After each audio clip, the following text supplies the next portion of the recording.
Promotions చేసే producers అయితే ఈ మధ్యకాలంలో లేరు. Thank you. మీరు చాలా కష్టపడుతున్నారు ఒక సినిమాని బతికించుకోవడం కోసం.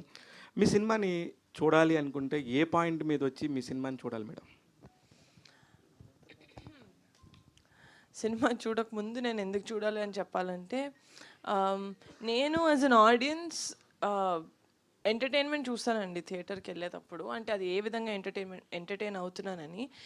ఈ మధ్యన అంటే ఫ్యామిలీ ఎంటర్టైనర్స్ అని అంటున్నారు, కానీ యాక్చువల్గా థియేటర్కి వెళ్ళి చూస్తే ఒక ఫ్యామిలీతో కూర్చుంటే ఐదర్ ఒక సీనో ఒక సాంగో ఏదో ఒకటి కొంచెం అన్కంఫర్టబుల్గా ఉంటుంది. అది నిజంగా ఫ్యామిలీతో కూర్చొని చిన్నపిల్లలు వాళ్ళతో చూసేలాగా లేదు. ఏంటి సినిమా మొత్తం స్టార్ట్ నుంచి ఫినిష్ వరకు.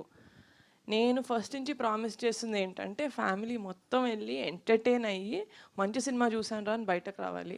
That was my motive for Rakasa. That is what we did. Sangeeth sir, మీరు ప్రొడ్యూసర్స్ని ఇలాగ వైరల్గా